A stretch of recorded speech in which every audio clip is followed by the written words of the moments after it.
Jadi masih ada yang komen-komen gitu ya di sosial media gua yang lain. Apakah Barito Putra masih punya peluang untuk lolos ke babak playoff promosi gitu ya?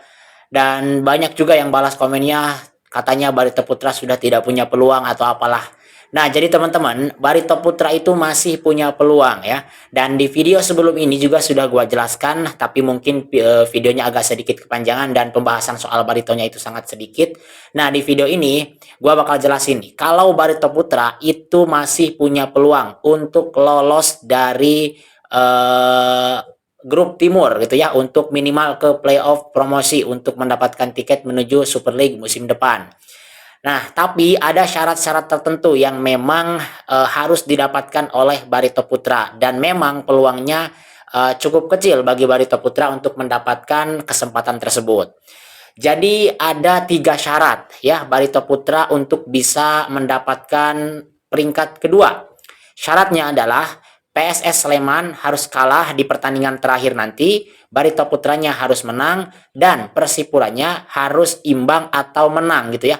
Kalau PSS-nya kalah, Persipuranya juga kalah, Barito Putra mau menang berapapun tetap tidak akan bisa menyalip peringkat di atasnya. Kenapa? Karena nanti ada klasemen mini, di mana dalam klasemen mini tersebut Barito Putra hanya mendapatkan 6 poin, sementara PSS Slemannya ada 7 poin dan Persipuranya 9 poin.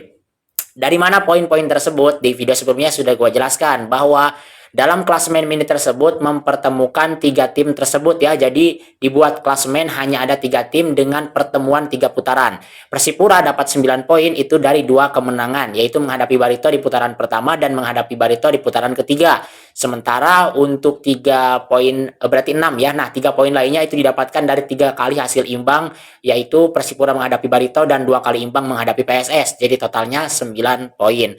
Nah, PSS Slemannya punya 7 poin. 7 poin dari 1 kali menang dan 4 kali imbang. 1 kali menangnya itu ketika menghadapi Persipura di putaran ketiga, dan 4 kali imbangnya yaitu ketika menghadapi Persipura di putaran pertama dan kedua 2 kali, berarti kemudian menghadapi Barito di putaran pertama dan kedua 2 kali, berarti jadi 4 poin. 4 tambah 3 jadi 7 poin.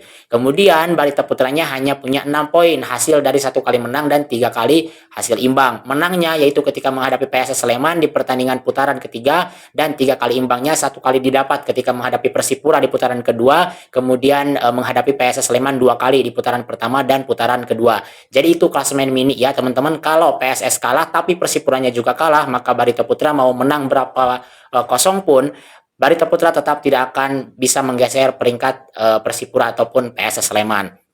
Jadi satu-satunya cara bagi Barito Putra adalah dengan melengkapi 3 syarat tersebut, yaitu Barito Putra harus menang, Persipuranya minimal imbang, kemudian PSS Slemannya harus kalah. Jika hal ini terjadi, maka Barito Putra akan mendapatkan 53 poin, poin yang sama didapatkan dengan PSS Sleman. Nah, kalau hanya Barito dan PSS Sleman yang memiliki poin sama, maka Barito Putra yang akan menggeser posisi dari PSS Sleman karena Barito Putranya unggul secara head to head. Tapi kalau Persipuranya kalah, maka poinnya akan sama. Nah, karena sama-sama ketiga tim ini saling mengalahkan secara head to head, maka nanti dibuatlah klasemen mini gitu ya. Jadi sekali lagi bahwa Barito Putra itu masih punya peluang untuk bisa mendapatkan tiket menuju Super League, tapi peluangnya memang sangat kecil, yaitu dengan berharap kepada PSS Sleman kalah, Persipuranya imbang atau menang, kemudian Baritonya harus menang. Mungkin untuk 2 syarat, yaitu Persipura minimal imbang dan Baritonya menang, itu bisa saja peluangnya besar. Tapi berharap PSS Slemannya kalah, ini mungkin yang agak sulit. Karena PSS Sleman di pertandingan terakhir itu akan menghadapi PSIS Semarang dan PSS-nya akan bermain di kandang. Kemudian di sisi lain PSIS Semarangnya juga sudah tidak punya target apa-apa lagi karena mereka sudah dipastikan aman dari zona degradasi, karena Persiba Balikpapannya di pekan ke-26 mereka gagal mendapatkan 3 poin penuh, artinya tidak akan tersalip oleh Persiba Balikpapan seandainya PSIS Semarang itu kalah.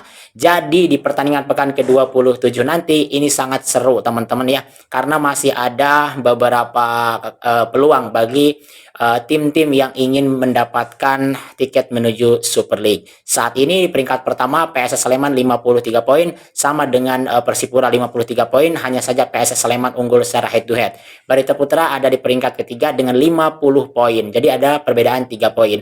Nah, dalam regulasi di Liga 2 atau Pegadaian Championship ini, yang didahulukan itu yakni head to head, bukan selisih gol. Jadi ketika head to headnya menang, maka tim itu yang akan berada di atasnya, sekalipun selisih golnya berbeda jauh gitu. Kemudian kalau sekali lagi poinnya sama di putaran terakhir nanti, sama-sama 53 semuanya, andaikan ini terjadi, maka dibuatlah klasemen mini. Hasil dari klasemen mini sudah saya jelaskan tadi, bahwa Persipura akan mendapatkan 9 poin, PSS Sleman 7 poin, dan Barito Putra 6 poin. Jadi kalau PSS kalah, Persipura kalah, Barito menang, maka Persipura akan menjadi juara grup, PSS Sleman akan menjadi runner up dan lolos sebagai peringkat kedua untuk memperebutkan tiket menuju Super League dengan pertandingan playoff menghadapi runner up dari grup grup barat gitu. Jadi teman-teman, sekali lagi, ini masih ada yang bertanya apakah Barito masih punya kesempatan? Masih. Barito Putra masih punya kesempatan, masih punya peluang, tapi itu tadi harus melengkapi 3 syarat yang memang agak sulit ya, karena berharap PSS-nya kalah. Sedangkan PSS-nya akan menghadapi PSIS Semarang yang sudah tidak punya target lagi. Jadi mungkin PSIS-nya ya bermain tidak akan mati-matian gitu ya, meskipun dalam pertandingan sepak bola apapun bisa terjadi, tapi ya bisa saja PSS Sleman yang akan bermain lebih ofensif, bermain lebih agresif, dan PSS Sleman punya misi yang sangat besar untuk mendapatkan minimal hasil imbang agar terhindar dari kejaran Barito Putra. Kemudian untuk pertandingan terakhir ini semuanya akan bermain home.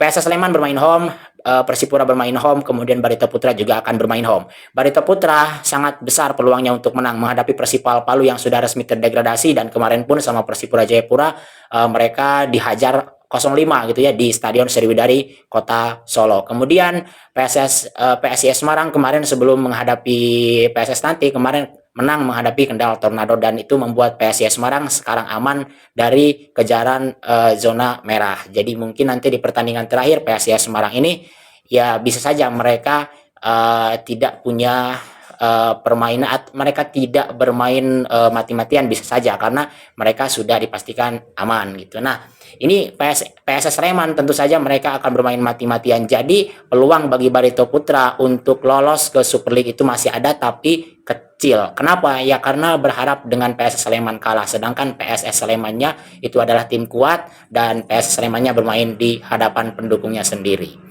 Tapi meskipun kecil, dalam sepak bola apapun bisa terjadi. Jadi untuk teman-teman dari Barito, silakan ini adu kuat dukungan dan doa ya, untuk teman-teman yang ada di Kalimantan Selatan mungkin. Tapi pendukung PSS Sleman juga tentunya tidak akan henti-hentinya berdoa agar tim kesayangannya ini bisa melaju ke Super League musim depan. So, gimana menurut kalian? Jangan lupa komen, dan kalau gua ada salah informasi silakan koreksi di kolom komentar. Terima kasih, sampai jumpa di video berikutnya.